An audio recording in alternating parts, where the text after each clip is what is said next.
Hark the bardic paladin, who sings and plays again. He tells the tales of glory and weaves a magic story. He'll join you at your table and ask you to share a fable. Heroes of humble origin, villains who must be fought again. No matter their skill or prowess, the people in life are countless. So we pray you heed our request. Enjoy this tale of sidekicks and side quests.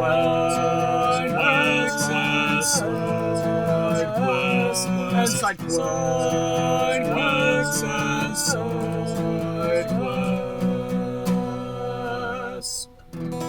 Episode 82, Layla and Rebethany, Couatl Bandits.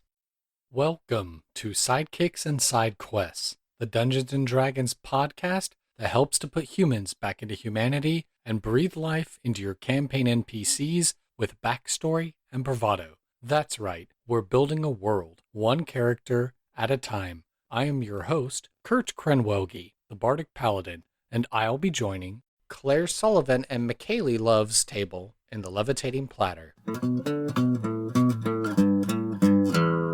Hello everyone, and welcome to another exciting episode of Sidekicks and Side Quests, the best unofficial Dungeons & Dragons podcast, in my humbly biased opinion. I've got a wonderful pair of guests for you today, but before we get to our guests, we got to do the first ad read, of course, for my good buddy, Tony Vicinda and Plus One EXP. You know, Tony's the mastermind behind his mastercraft of beard balm, game design, and community building. He's got beard balms named after all of the basic stats from D&D, so get a can, apply it to your face, and smell the sweet aroma and the sweet victory that comes along with increased strength, dexterity, charisma, and more. Beards and Beyond is the indie RPG that helped to launch this brand, but Tony has collaborated and developed several other games, including Repugnant, I Toaster, Down We Go, Through the Void, Vamp Nugula, and Brandstanding. If you support Plus One EXP either by buying something on their website or going to tonyplusone.itch.io, it all helps funnel into the Plus One Forward program, which seeks to support additional indie tabletop content creators to continue making awesome stuff. Please follow Tony and Plus One EXP on all the socials, Twitter, Facebook, YouTube, and Twitch, in order to keep up with all the various projects that are being worked on, as well as upcoming interviews, one-shots, and actual plays. And if you don't mind, when you go to the website plus1exp.com and you see that little box to put in a affiliate code, put in the code Randolph when you're buying a beard balm or a beard RPG in order to get some savings on your purchase at no extra cost to you. Again, that code is Randolph at checkout on the website plus1exp.com. Well, I've kept everyone waiting long enough. Hello. Would you care to introduce yourselves and tell us who it is that you are and what is it that you do? Oh, yes, of course. I'll start. Yeah. I'm Claire. And I'm Michaelie. Yeah. We're and Dragons. We're and Dragons. The thing about us is that we are almost the same person, so we do talk overlapping a lot. Oh, okay. We'll do our best not to, though. Yeah, tonight. we'll try That's our goal. Awesome. So you do a show called And Dragons, and if I'm not mistaken, this is like a stream character creation show, correct? It's not a podcast. Yes. Yeah. So it's a Twitch stream that we do every Tuesday about the same time, 7 p.m. CST, where we do character creation. We build a randomized. Normally it's a D&D 5e character. Mm-hmm. Every single decision is completely randomized, rolled on tables that Michaelie created. And then after we do the mechanics, we dive into the backstory and like the possibilities that kind of go with that. Awesome. Yeah, so it's a lot of like teaching people how to build a 5e character while also being like, here's how you can pull together a really weird and interesting backstory, even if like it's completely random and maybe doesn't look like it's going to make sense. We can make it make sense. I see. Okay. And so it actually is like a player character making show. Mm-hmm. Okay. Yes. Yeah. So this is which sometimes we do play the characters. We've done a couple at the end of our months where we'll do either a one-on-one shot, or we've had a couple of guests on and we'll play a one shot using the characters we've built randomly. Oh, that's awesome. This show, we just make NPCs, but as recently shown on Jasper's Game Week, our previous guest, Andrew Strother, took his NPC that we made on this show and he converted it into a player character for the charity game that he did with Brennan Lee Mulligan as the dungeon master for that. So that's pretty cool. So, you know, not humble brag, I suppose. I mean, That's definitely, yeah. So That's awesome. yeah. Rock on, So yeah, we're hoping that the exact same thing can happen here. So when y'all end up on the next big charity stream, you'll take your characters made from here and you'll go off and conquer the world. So obviously it's a pretty good lead in with this question, but do you currently or have you ever played Dungeons and Dragons before? You know? Hmm. Yeah. Yeah, absolutely. It's actually really fun because Michaelie and I started playing Dungeons and Dragons together. Our first game was a one shot that our friend ran, where we were more or less Robin Hood and Little John. That was Yes. the basics Okay.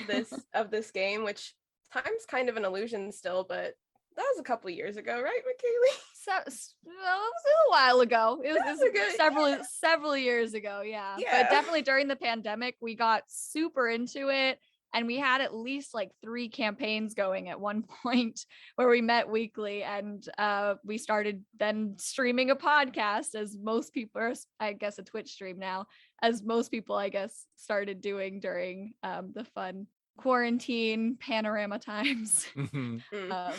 So who was the Robin Hood and who was the Little John? I was Robin Little Hood. John. Oh boy. Yeah. Yeah, it was a really short one shot, but we were absolutely singing the song of Robin Hood, Little John. running through the forest. Yeah. I was gonna say, yeah, was it like a situation of like a bear folk and then like a fox person or something like that? They were pre-generated characters, and I think Claire's was an elf ranger, and mine was a orc barbarian or something like that, a half orc barbarian. And we were like, it kind of fits. Like, they could be. Yeah, we'll do it. Yeah. Okay. Yeah. That's pretty cool. And so it has been 5th edition then that you've been playing. And have you tried any other game systems? We have played Monster of the Week is our that's our favorite. I think we're finishing a like 1.5 year long campaign right now. We've also played a little bit of Monster Hearts, and I think Claire's played a couple others that I haven't. Oh, that's right. There was a superhero one that I played that was super fun. Silver Age Sentinels? No, it was Masks? It was similar to Masks, but a little different. It was a little less crunchy, or maybe it was more crunchy. What was it? Oh gosh. I know the new Marvel superhero RPG thing just came out. So I know that's new. So obviously you couldn't have played it within the past, but unless you're traveling to us from the future and saying, oh yes, I did actually play this at some point in the future. You never know. It might have been, that's true. It might have been Worlds in Peril, I think. It was cool. It had a similar feel to Monster of the Week in the way that you describe more, and then the mechanics kind of support afterwards. Yeah, it was fun.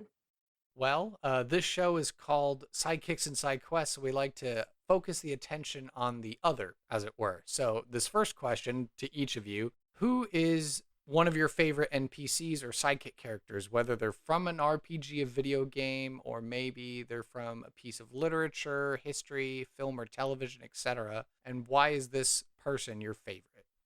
Oh boy. Mine is I think from Critical Role, of course, every D&D player's favorite mainstream, Essek Thalis. Oh, okay.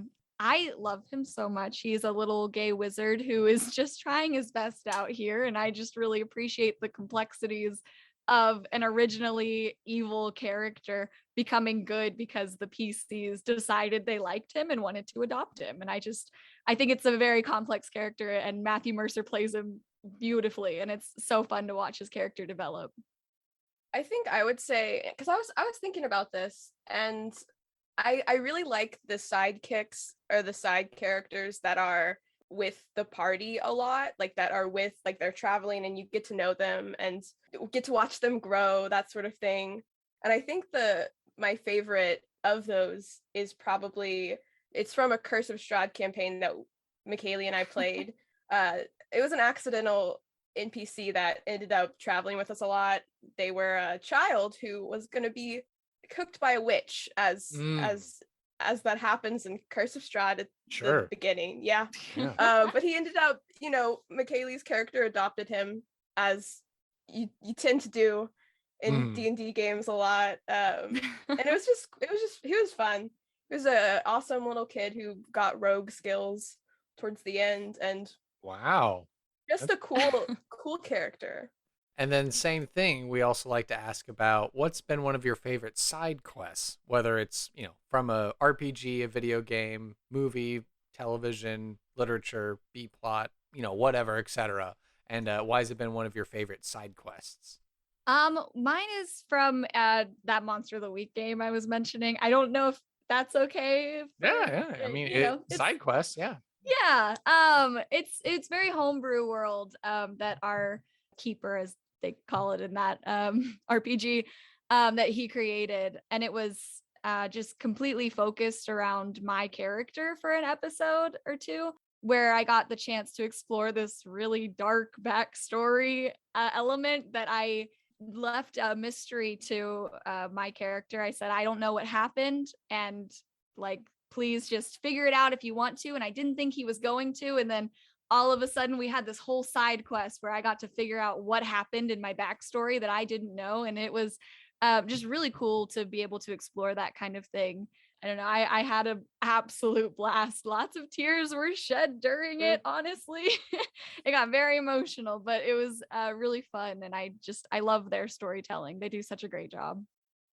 I think I'd have to say that, especially lately, mine has got to be from Breath of the Wild. Is the only game that I have ever played ever, which is I watch playthroughs a lot, but I don't play the games as much. But in Breath of the Wild, there's a series of horse side quests, and I really do love horses. So I've loved those ones. There's a gigantic horse side quest. It just looks so silly with Link on that horse just riding it, because it's a draft horse, which is just gigantic. Because you were describing it and you were making me think Link was riding on something the size of the Trojan horse or something like that. I wish. That'd be very cool. comically oversized. I mean, yeah, he's so short. I forget that, and then he goes on that horse and I'm like, oh wow. Okay, so it'd be like a hobbit jumping up on top of a draft horse meant for Aragorn or something like that. Yes, yeah. It's hilarious and I love it so much. Oh, now I'm just wondering if there is some sort of halfling cavalier character that exists that's no, I insist on riding the draft horse. I'm gonna do this. Wouldn't you be more comfortable with a pony? No. You sure? Only the finest war horse, please. Absolutely. Yep. Oh God, now I gotta make that character after this. Dang it. All right, we'll have to tune in for the next And Dragon stream to see if that happens. So absolutely. I'll keep you updated. Awesome. And then we're going to round out the personal interview section here with a question of what are you passionate about and why? Oh boy. Yes. I don't think I thought about that. Yeah. I thought about it. Oh, you go ahead first. I'll answer first this time. Mix it up a little bit. Yeah, I would say that I'm passionate about storytelling, especially over quarantine and a lot of self-reflection on the things I love. And storytelling's laced in all of it. It's laced through D&D and different TTRPGs, through theater. I love putting together projects that are creative, and I see storytelling in all of that. So that's the core of who I am and what I'm passionate about. Absolutely. I think it's so hard to answer this for me because my passion is mostly Dungeons and Dragons. I feel like I spend all my time doing that, but the aspect of it that I love so much is definitely the world building. I right off the bat, when I decided I wanted to DM for the first time, I didn't go out and get a source book. I homebrewed an entire world, and There you go. decided that I was gonna build a world. There's a history textbook that I may or may not have written about it with a map that I drew. I printed it out and I bound it. See, I just have a Google Doc that's like however many hundreds of pages long, but this is dedication. Mm-hmm. Oh, I'm not like the best at like the DMing part, but the world building part, I love that, and that's so much fun to me to like think of the lore and the history behind it and look up what's already written on like all the websites and put together what I think is cool about it. I get really overexcited about it sometimes, and it becomes my hyperfixation for a while. So Mm-hmm. yeah. Well, now that we've had an opportunity to learn more about Michaelie and Claire, I think it's time we head into a segment that I like to call NPC Creation.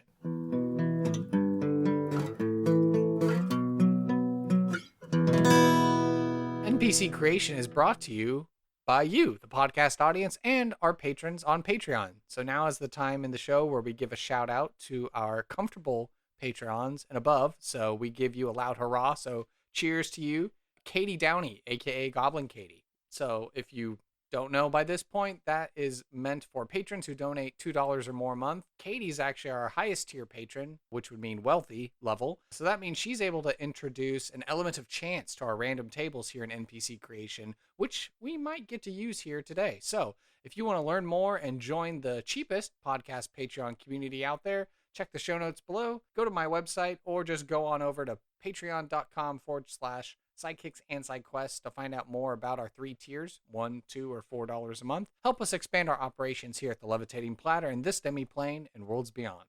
In this part of the show, we like to make characters, obviously. And I think in preparing for this and talking beforehand, is there some sort of idea that you wanted to bring to the table? Or now that you know that I have random tables as well, and you purely deal in random tables all the time, or you're thinking like, maybe we should just roll something random and then test and flex our muscles and show you what we do? We have one like note that we wanted to go with for Okay. the 222 Tuesday.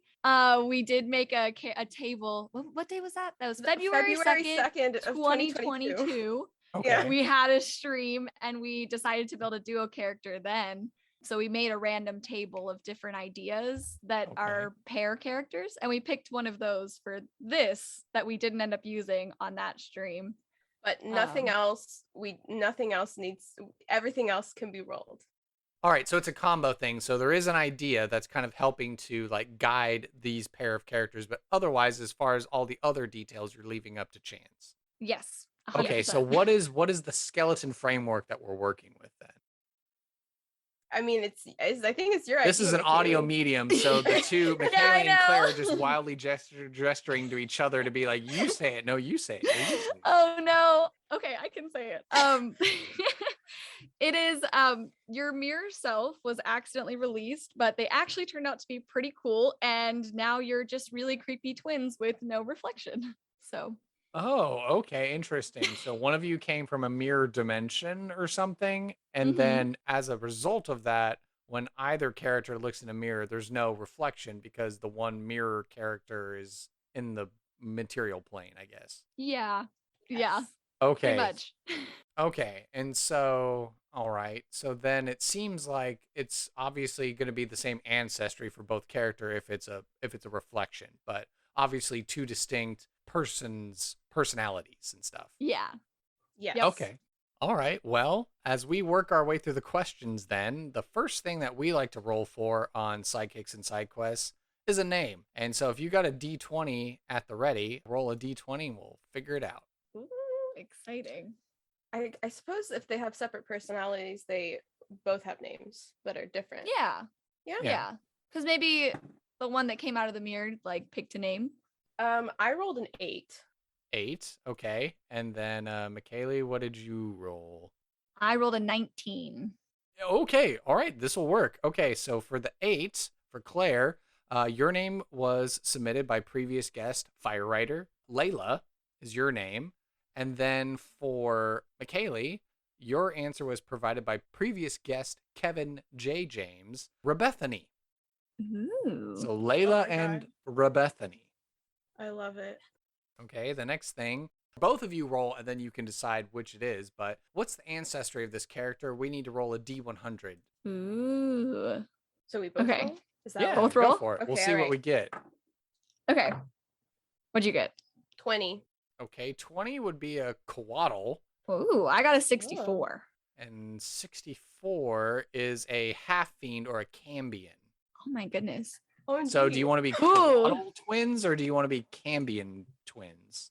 I was just listening to the Kill Every Monster podcast, so I just learned all about the Couatl that like you find in the monster manual, and they helped contextualize it into a more Mesoamerican mythology and understanding. So these are like winged snake celestial things that like guard ancient places. And then, Cambions are half demon creatures. Like, I think the lore says it's like whenever a succubus gets with a mortal and then their offspring is a Cambion. Jeez, it's been so long since I've like looked at either of these as races. What's your thoughts, Claire? I have never heard of the first one, or maybe I have and I've just forgotten because maybe I'm just a goldfish and I only remember things as long as they're in front of me. Do you want to go with that one? Since I guess you have so much information on it, I'd love to that learn sounds more. cool. Yeah. You want to go Couatl? Couatl, yeah. Yeah. They are medium-sized creatures, celestials, lawful good. Challenge rating 4. I don't know if this is based on monsters of the multiverse stats or this is just default. Oh no, this is basic rules. Yeah. So innate spell casting. I'm pretty The art sure is so pretty. They're beautiful. Oh my gosh. they can change shape. So Ooh. they have the Couatl magically polymorphs into a humanoid or a beast that has a challenge rating equal to or less than its own. Again, challenge rating 4, or back to its true form. It reverts to its true form if it dies. Any equipment is wearing or carrying is absorbed or borne by the new form, the Couatl's choice. In a new form, the Couatl retains its game stats and ability to speak, but its armor class, movement modes, strength, dex, and other actions are replaced by those of the new form, and it gains any statistics and capabilities except class features, legendary actions, and lair actions that the new form has, but that it lacks. If the new form has a bite attack, the Couatl can use its bite in that form because, Couatls will bite you to basically give you a poison that actually makes you unconscious. Because the idea is that a Couatl isn't trying to actually kill you. It's basically just trying to put you to sleep so you will stop doing whatever you're doing. So kind. I think I didn't realize it started with the C. Mhm. I am actually really familiar with this for a reason that is secret to Michaelie. Oh. I love Jeez. secrets, so This is true. I'm excited now. This I is like great. it. Okay, so a Couatl that witnessed its reflection in some kind of a mirror thing, and then its mirror version was pulled out. So now it's a pair of Couatls. And so we're change just shape. That's so complicated. Oh my gosh. right. So that I means, love it. well, I mean, I guess that means because they're their own persons, they can independently change to different forms, I guess, to be whatever they want. Okay. Yeah. Okay. Interesting. All Okay. right. And we'll certainly have an opportunity to explore more of the backstory that I can see the wheels are turning and you have like all kinds of wild ideas that you want to throw out there. So, but we need to figure out what's the job or role in society for our pair of Couatls. So why don't you go ahead and each roll a D10, just a single one. And they can either be separate, like maybe they just do two different jobs, or maybe you can decide like what's the one thing they do together or something. Okay. I rolled a 6. Okay. Me too. Really? Yeah. Okay, well this is You do the same interesting. thing. Okay, this is interesting. All right, because choice number 6 is bandit. So we have a lawful good creature, but operating as a bandit. So is it an effect of the mirror? Because like having the mirror thing pulled out changed the alignment, or if you They're use Robin alignment, Hood. or they're Robin Hood, or they exist in a setting in a world where it's lawful evil, and so from the lawful evil perspective, they're bandits because they're actually lawful good. Yes. Ooh. Mm. There's so many ways this could go. I love it. And then let's see, the next thing we get to roll for is the age range of the character. This will be just a D8 to roll. Right. I guess we're the same age. Yeah, you roll, or maybe Michaelie, you roll. different. Yeah, at this point, it's like we're rolling to kind of compare answers, I suppose. Yeah. That's a good point. I got a 7. I got a 3. Okay, well, it's a difference between a young adult Couatl or an ancient Couatl. I mean, we did decide before this that Claire would be the person, the one that was the Not the Oh. reflection. So and Layla's I the would true be the one, reflection. and Yeah, and Rebethany. Rebethany is the reflection. I love that. Yeah. So Layla maybe is a young adult, but Rebethany being a mirror person is Oh. ancient. From the Oh, mirror dimension. Whoa. time is different in the mirror dimension. That's different. OMG. Oh my gosh. All right. Well, we've learned so much already that we now get to take a pause from dice rolling because now we get to describe the physical appearance. So when we're picturing Layla and Rebethany, respectively, what are we seeing? Like, how are they alike and how are they different? Interesting. My thought is that maybe Are there typical guises or forms that they adopt? that's what I feel like that Hmm. there is a form that at least Layla will regularly adopt that's probably humanoid, very regular, unassuming sort of situation. Mm-hmm. And I think, maybe the whatever happened with the mirror situation, maybe she like defaults to being in this form rather than being in her regular Couatl serpent. Her looking. natural state. Yeah, I think maybe so whatever happened that was strange about the mirror, because that's an odd thing to occur to a fairly powerful creature. I think she's maybe a little more stuck into whatever humanoid form that she takes. Mm-hmm. Okay. And so what is the particular humanoid, if you had to guess? Is it just a human, an elf, or anything like that? I think, I think it could be just a human. Yeah. And so we're seeing a Layla, so a human Layla. What does human Layla look like? I would imagine that human Layla is a lot smaller than, like, it's pretty short. Okay. Probably looks pretty youthful, not like a child, but has no like wrinkles and like nothing aging her sort of thing. A L'Oreal commercial. Yeah, of course. Yeah. I think I feel like it's maybe she is the form that has retained more of the good alignment sort of thing. Probably wears like muted colors that are not, but they're like pastel or something like that. Just probably looks like a nice young woman sort of thing. Wouldn't hurt you if you approached her. Could maybe imagine her giving you a flower or something like that. I don't know. And then for Rebethany, what's Rebethany like? I think Rebethany's like very unsure of what she herself should look like when she's alone. So she tends to either copy Layla or maybe change into others around her that she sees, and just kind of like picks up on other people's forms and even mannerisms sometimes. But otherwise just stays in the natural state of, this winged snake form. Any particular flavorings for coloration or patterns or anything like that for your natural forms, since you both would appear exactly the same in your natural states? I mean, I think there's got to be some blue, like Yeah. our like our logo. Oh, yeah. It's like a blue teal with some green in there. Yes. Awesome. Yeah, staying on brand. So there we go. Oh yeah. We've got a color pattern. Yeah, Gotta sure. stick to. I didn't know where you were going, and Oh yeah. here we are. And then if you had to describe Layla and Rebethany with 3 adjectives apiece, what 3 adjectives would you use? Ooh. I think Rebethany is very like mysterious. She's an enigma in ways. Yeah, never herself. Ooh, that's so many words. Many hyphens. Yeah, a lot of It's hyphens. just one. Yeah. Yeah. Yeah, that's the rule. If you just keep putting hyphens in words, you can make the adjective word as long as you need it. Yeah. Absolutely. Yeah.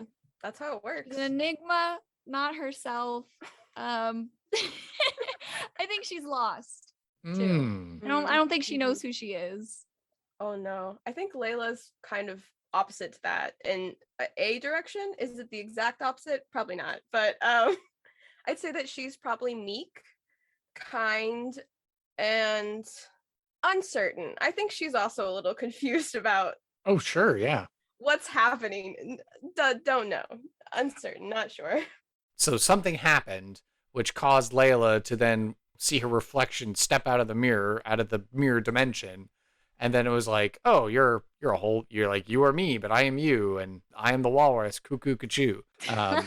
So like, what's the story there? And the fact also that I think Couatls are meant to be like these celestial guardians. They're given these tasks and stuff like that. So if Layla's the original, then like what was the mission or charge or commission that she was given to watch over or do something specific? I was thinking, so one of the things that keeps coming up when we build characters is it's this library, and it's cursed, very cursed, and there's lots of terrible stuff in it. But I would imagine that the scale of what she's trying to maintain and protect or prevent is probably pretty large. Something like that, like trying to prevent something from coming back that could destroy part of the world or the whole world, sort of thing.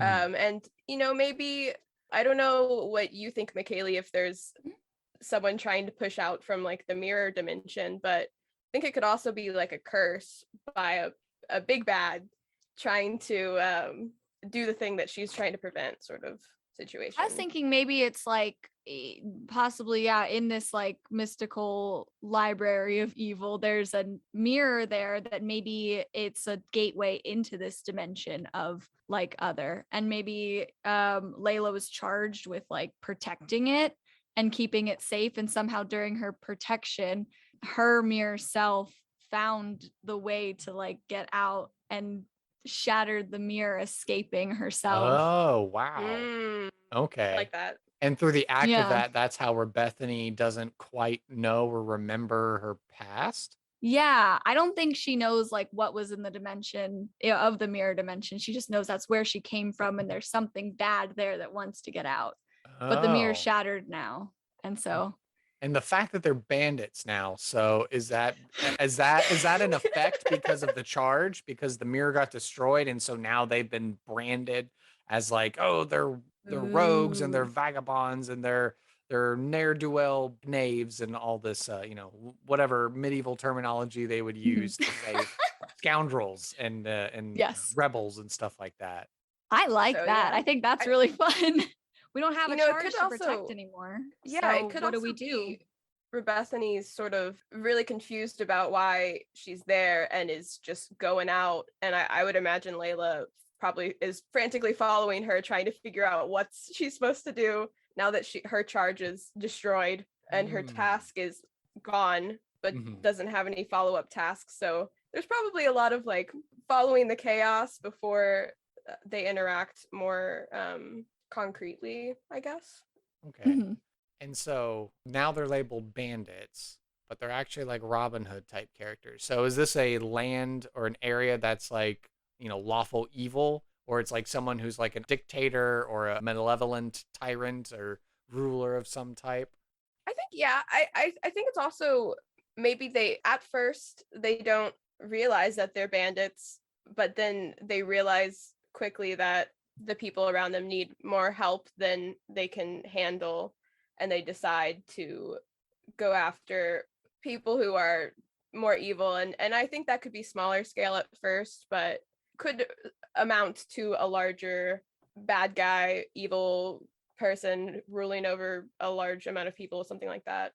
All right. Well, we got some ideas cooking, and I can hear the dice calling. So let's go ahead now. We need to figure out what's going to be a valuable item, a piece of lore, a secret, or an ideal or concept that each of the characters ascribes to. So this is a combination roll where we do a D4 for the category and then a D6 for the particular thing. Oh boy. Okay. We roll them at the same time? Sure. Yeah. Okay. I rolled I got a 2. 1. Oh boy. Listen, we're trying so hard not to do this, and then it happens. It's fine. All I right. rolled 2 4s. 2 4s, so that would mean an ideal or concept, and then 4. Okay. All right. So, Claire, your answer was submitted by previous guest Daniel Stewart. The ideal or concept that Layla ascribes to is Warrior's Code. So, maybe kind of going with the meek, or like when she has her purpose or she has her charge or where she's locked on, like she adopts like that concept, that intangible as far as like the Warrior's Code. So, what do you think that means to Layla? I think the Warrior's Code is the only thing that's keeping her on track of who she is. I think that's something that was previously instilled in her before the mirror incident. So this is something she clings to as she moves forward into the weird dynamic of not having a reflection and also having your mirror self right next to you. Okay, and then Michaelie, what did you say you rolled? I rolled a 1 for the first one and a Mhm. 6 for the second one. Okay, all right. So you got a valuable item and then a 6. Your answer was provided by previous guest Charles Basili. Rebethany has an ornate pen. Ooh. So I don't know. Okay. Is there something more to this ornate pen? Is it something she was able to bring from the mirror dimension? Is it something that she was Yeah. able to grab on the way out from the library, or what do you think it is?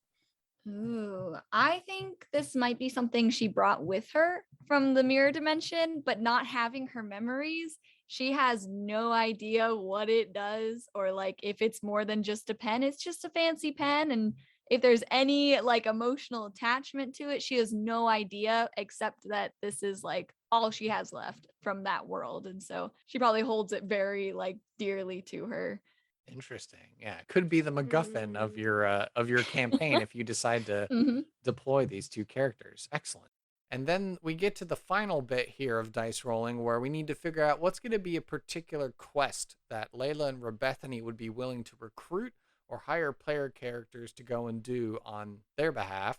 We can roll a d12 to kind of generate a random side quest, or if you think you've already got an idea of what the side quest would be, you can lay it on us. Let's roll for it, I say. 10. 10, okay. Mhm. All right. So this response that we can maybe use, provided by previous guest Elise Basili, sneak into a camp and translate an enemy's military plans. That's 1. Michaelie? Oh, sure. I got an 8 as well. Oh, No, you 8? got 10. I got an 8. That's a different number. Wow, I Okay. totally know numbers. This is great. All right. This answer is provided by previous guest Brian Rose. Deliver a love letter. So between the two, what's more interesting for the pair to do? Or do you think neither of those are good options? We're going to come up with our own. I think the first one would be interesting, especially for like bandits. We could be like, Mhm. okay, we've been trying this, like to do this for a while. You guys have skills. You look like you can do it. You go do that for us, please. Yes. Okay. Fully All agree. right. Yeah. Okay, and so since the side quest is to sneak into a camp and translate an enemy's military plans, I guess since we're leaning more heavily into the Robin Hood, Little John sort of imagery, are we imagining that Layla and Rebethany are part of a collective band of quote unquote bandits? Are they like resistance as far as against the evil tyrant, as it were? I guess I this is think- also maybe yeah. a question of how long have they been bandits and how long have they been out of the library? Because if we're more established in a area, it could be that, similar to Robin Hood, that there's like tales of us, and so maybe people are hesitant about approaching where we reside in a forest or something like that. I don't know. But Yes, you eat the king's deer and you don't pay Yeah. taxes. You're Nope. scoundrels. Devastating. The worst. On all the Yes. wanted posters in Yeah. town. But they're all wrong because they can't figure out what we look like. Mhm. Yeah. But Yeah. maybe it's I think we work with something like some that, yeah. people, but I think we work with some people, but we probably like go off on our own a lot. And so maybe when they meet us, it's more of like it's just the two of us, but we're gonna give these plans to like the main group in town that like we know are like the resistance, and they're gonna stop the tyrant.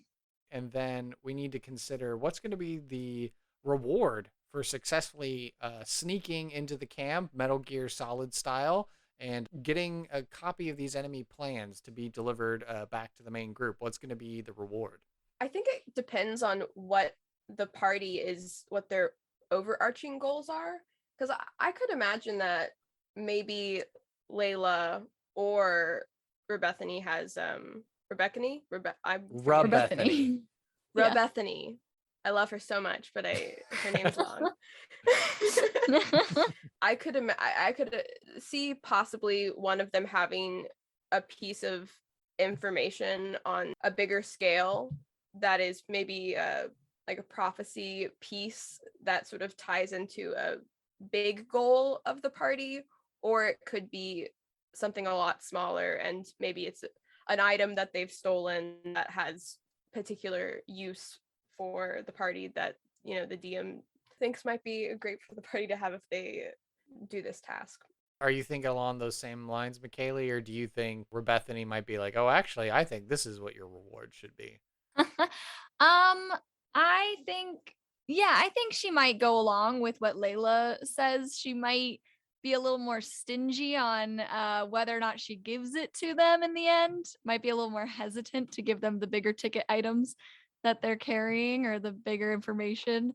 And they've got to actually do like the job right. The job's got to be done right. And then she'll give you the item or the information. Like, do the job, do it well, and you'll get it. But then we also have to consider the opposite consequences. So what's going to happen if the players fail in their mission to sneak in and get these plans translated? Or what's going to be the consequence if they refuse the call to the adventure at all? Is there a difference in either two outcomes? I think if they, I was going to say they straight up attack if they fail. I think, Rebethany's approach is like, they're lost cause. They just need to be eliminated. Get out Oh of my here. You're going to gosh. cause more harm than you're worth. Like, no, we don't need you. No. I was wow. going to say that the consequence of not fulfilling the quest is that the town suffers. I think it's got to be a time sensitive thing, because if the party just passes by and they're like, oh, okay, we're leaving, then they don't know that there was a consequence. Sure. Yeah. The next time they come through this area, it's like coming back to Isengard and see it all ripped up and destroyed and like all militarized, and the townsfolk are all oppressed because they're like, oh, the bad guy rolled in and he took over, and this is awful. Our lives stink now. Yeah. And it's their fault because they didn't take this quest. So they failed. Yeah. So what are the goals and motivations of each of your characters? I think that Layla's goals and motivations, as we were talking about earlier, started out to be in this library with the mirror, but after the separation happened, I think it's still tied to the purpose behind guarding the mirror. And I think she's secret from her twin mirror self. I think she's keeping an eye on her to make sure that she's not really sure why she's here. And she seems cool. She seems okay. She's a little chaotic though, and could possibly be very bad at some point. So I think she's in the back of her head. Her goal is to figure out what happened with the mirror, and if it's going to cause really bad problems in the future for people on a larger scale. I think Rebethany doesn't really know what her goals are, just because like her goal is more to learn about the world and about how to interact with it, because she'd only done it in the mirror dimension, but she doesn't remember that, so everything feels kind of brand new to her all the time. And so she's just trying on different people's looks and their different people's mannerisms, and she's just kind of figuring out like what her place is in the world now that she's here, now that she's free from wherever she was. And then how do these goals and motivations each affect your general personalities? For Layla, I think she's always a little suspicious of Rebethany, and maybe doesn't explicitly say it all the time, but definitely doesn't always agree with the way that she handles things. So if Rebethany were to fight a party for not doing a quest, Layla might fight with the party against Rebethany, depending on Oh. the situation. And I wonder what would happen if Rebethany were to fall. Would that cause like a wider catastrophic ripple because a mirror dimension character was killed on the prime material plane? Or would it reset things? I guess maybe that's up for a dungeon master to figure out. Oh, that'd be so crazy to. I Oh love gosh. If you've, well, I mean, not giving spoilers here, but as someone who has recently seen the Doctor Strange of the Multiverse of Madness, I could see some very weird multiverse stuff going on if a situation like that arose. Definitely. Can't even imagine. And then for Rebethany, like how do her goals and motivations as far as learning and trying to get adapted and acquainted with the world, how do they affect her general personality? I mean, she's a very observant person. She's very much like standing and watching and like checking out every like little thing that you're doing constantly, always staring at uncomfortably. That's what she was used to doing as being a mirror image. Yeah. Oh my god. Yeah, she never really got to talk before, so she's not really used to it. So she's always kinda used to trying moving her mouth but never making a sound. Yes. Yeah. So you might see that a couple Whoa. times of her lips just kind of going as you're speaking, maybe mouthing what you're saying while you're talking. Wow. Yeah, it. that's a way to turn up the creep factor. If you're having a conversation, she's just Yeah. Very like quiet, uncomfortable persona. wow. Well, we've learned a lot about these pair of Couatls that now I think it's time we throw them into a random encounter.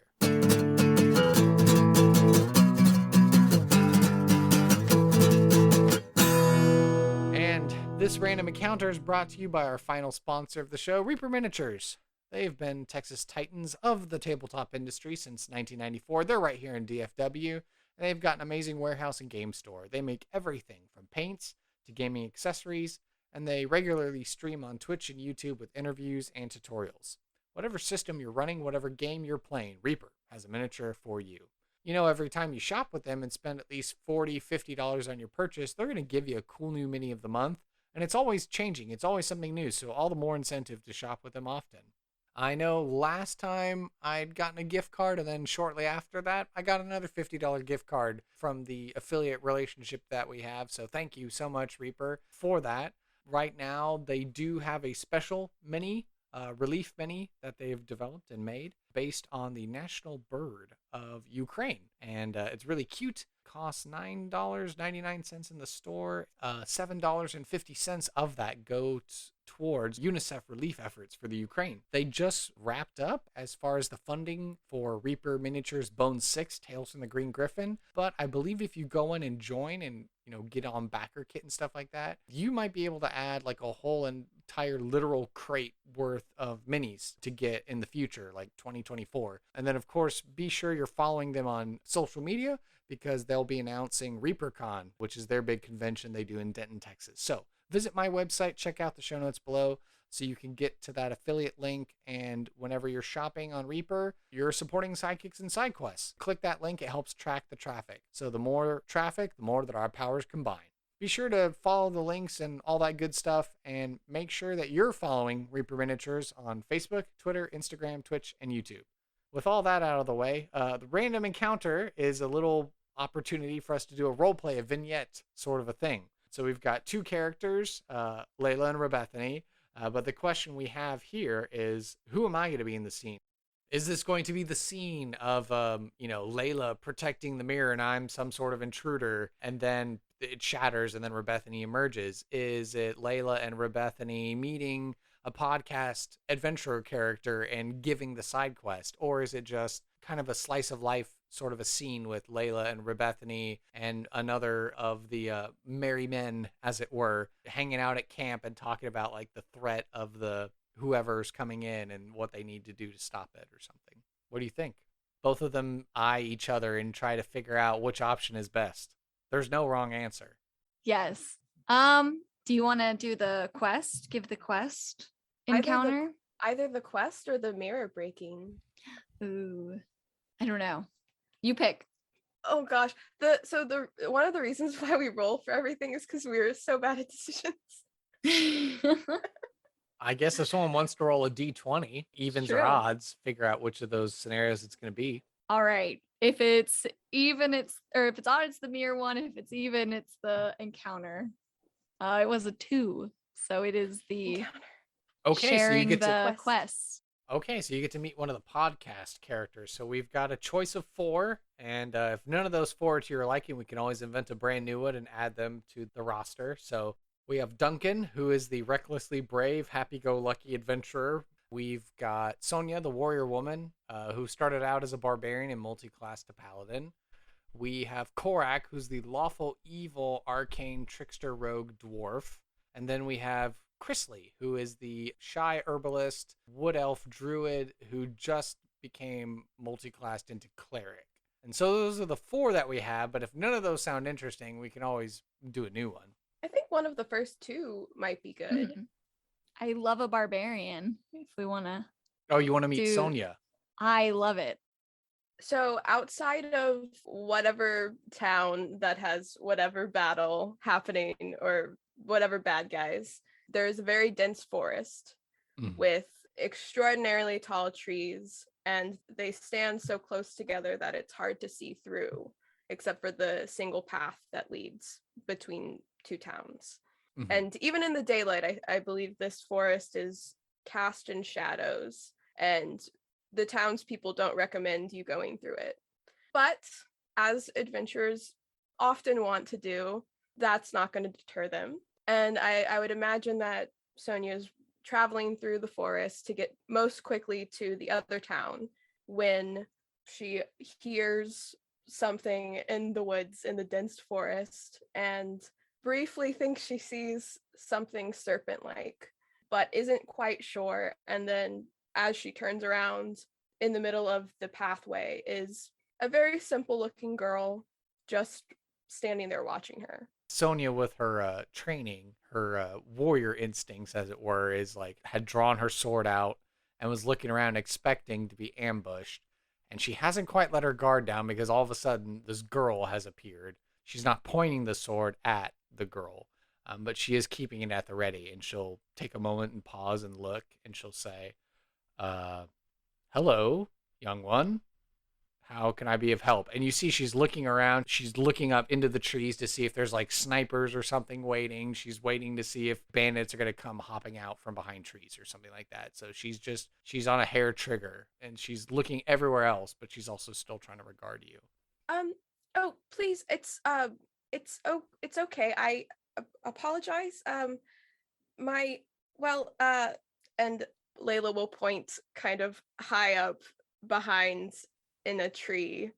And then dropping down from the tree, looking exactly like the girl standing in front of her, Rebethany will just kind of stand there and say, I think you can help us. Looking her like very, very closely and pointedly. Yeah, and Sonia immediately is kind of like, this is a odd way of being robbed. Oh, no, we're, I'm so sorry.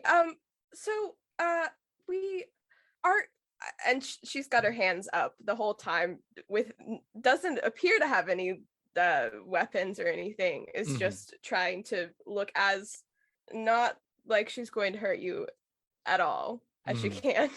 So we, well, you appear to be very strong, and we need your help. Well, you seem to be the kind of person that would help people who need help. Is that wrong to read from you?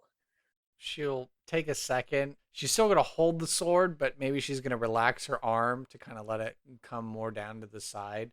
She'll be like, yeah, I've found a new calling in life, and I seek to help the dead make amends. And you can see, she is powerfully built as a woman. She stands fairly tall, fairly muscular, but also feminine as well. She's like Frank Frazetta kind of, she's got it all. She's got it all. And so, yeah, she's kitted out and decked out and stuff like that. She acknowledges your question, and she'll say, yeah, I've forgive the instinct and the training. We're not too far off from the Ashlands, and Well, I may or may not have been involved in the alleged regicide of the Ashlands. But As she's saying this, Bethany's gonna walk around to stand next to Layla, and as she does, she kind of shifts her form slowly to match that of the very tall female barbarian, just kind of nodding her head and sort of mouthing the words. and yeah, she's gonna look very strangely at this, and she's gonna be like, changelings, doppelgangers. She's like, it's like she's trying to go through a mental checklist of like, Mhm. who are what are things that can like just change their appearance of like of this at will. And she's Yeah. gonna be like, you're not undead, are you? You'll see her eyes flash as she does a very basic detect any undead creatures in the area, but I guess her scan would come up negative. She comes back to a resting state, and she's at least relieved that she isn't dealing with something undead at the moment. Mhm. It's kind of complicated, but well, so the town that you are walking towards, I presume, as long as you're continuing on this path, well, it's actually it's been taken, and well, we have some companions and people that we work with who are sort of stuck there, and well, they kind of know who we are, so we can't really just walk into town, but we need some information from the army that's residing there. And then Rebethany's going to shift back into the form that Layla's in and say, they have a camp over that way, pointing into the woods. If you could find their plans for us, I think you're more than capable. She will wryly smile and say, yeah, I think I got the skills. I mean, if I can, well, allegedly take out a king with a master assassin, then sneaking into a camp shouldn't be that big of a deal. And you'll see like kind of like a winsome sort of smile come on her face, being like, oh, kind of going back to old times sort of adventure. And she'll say something along the lines of like, don't get me wrong. I take my new charge and new devotion and oath seriously, but it is nice to maybe not have to deal with the undead so often. Of course, and we'll do. This isn't an undead army or something, is it? Well, not now, but it is time sensitive, so do hurry. We're not really sure what they're doing because we don't have the plans, but we are worried that something worse will happen if nothing is done. All right, and so by this point, she'll sheathe her giant sword on her back. I guess so begins the montage of her formally meeting, and she'll extend her hand and shake each of your hands, saying, my name is Sonia. Tell me what I can do. Show me where I need to go. Yeah, let's help out the people. I love it. All right, That's it. and scene. All right, Yeah. there we go. Nice. Beautiful. We did Yeah. it. Well, how do you think it was getting to inhabit the shoes of Layla and Rebethany, as it were? Very fun. It's Very great. Yeah. I They're very loved it. interesting. Yeah. All right. Honestly, the dynamic between characters that Michaelie and I play is often something like that. Some flavor of like good and then suspicious. Good cop, bad cop. Yeah. Very often. And It's very so often Claire's good cop and I'm often bad cop, and it's very fun. Love to do it. Yeah. Awesome. Super fun. Yeah, so we're starting to get into final thoughts. So this part of the show, I always like to vibe check and see how everyone did and how they felt about their time in the podcast. Overall, how do you think it is being on strictly, purely only an audio medium, so not a visual medium? But how do you think it went? Obviously, we had a bit of a learning curve. Yeah. It's very interesting. We're so used to live streaming with our faces being shown that it's very different, and it's very interesting, and I'm very excited to hear the final product. This was really fun. So, I mean, having a good time so far. Yeah, I thought it was really fun. I like the randomized rolling because you never know where it's going to end up. And I think it always ends up working out, though. The dice really just know what's happening no matter what. Mm-hmm. And it was great today. I had a lot of fun. Yes. We are here at the concluding moments of this episode, so I always like to leave the stage, the platform, the microphone over for the guests. So, if you want to tell us where we can find you, causes, and etc., plug it away. Let us know. So we stream on Tuesdays, 7 p.m. CST at twitch.tv/anddragons. You can also find us on Twitter at @anddragonscast. And then also we're on Instagram as well. You can find all of that through either Twitter or Twitch. Got all of our stuff linked. But we use those three the most. Michaelie actually creates character art for some of the characters that we make. So that's on Instagram, and it's really cool and awesome. And our Twitter is a very fun place if you want to go watch Claire's thoughts. They're always very entertaining and exciting. But do come check out a stream Tuesdays, 7 p.m. CST. Always very fun. Always very chaotic. Yes. I wonder how soon maybe we'll get to see some fan art of Layla and Rebethany. Maybe that might be cool. We'll see. Honestly. No promises. I'm not holding you to it. So, but awesome. Well, thank you so much. Would love to have you guys back on the podcast. It's my goal to, always be getting new people, but also having returning guests as well. So once they've been through one time, then they're like, okay, now the real fun can start, and see what other sorts of creations of chaos that we can make. I love it. Definitely would love that. Yes. Thank you for listening to this episode of Sidekicks and Side Quests. Be sure to subscribe to the podcast through Apple Podcast, Google Play, Spotify, and Overcast, or feel free to save the RSS feed to use the app of your choice. Visit our website, sidekicksandsidequests.com, for links, write-ups of the NPCs, and to learn more about the show and the guests who have been on it. To stay up to date and interact via social media, you can follow the podcast on Facebook, Twitter, and Reddit by searching for SideKQ Podcast. I would love to talk D&D and showcase your fan art, stories of how you used our NPCs, discussions, and commentary. If you would like to hail the bard, simply send an email to sidekicksandsidequests@gmail.com. To help this show be the resource it's meant to be, I ask that you please leave a review on iTunes to help spread the word and share our podcast with your friends and family. Whether you're a veteran player or an aspiring dungeon master, or you've never played Dungeons & Dragons before, there's something here for everyone, and I want to hear about it. And finally, after 2 years, I've decided to open a Patreon for Sidekicks and Side Quests. If you love this podcast and you want to help us grow and expand our operations, I would appreciate it if you would go on over to patreon.com/sidekicks and side quests. No matter your lifestyle expenses, we have wonderful rewards at every level of Patreon membership tier. Your name on the wall of the levitating platter, a loud hurrah on the podcast, or the possibility to introduce an element of chance to NPC creation.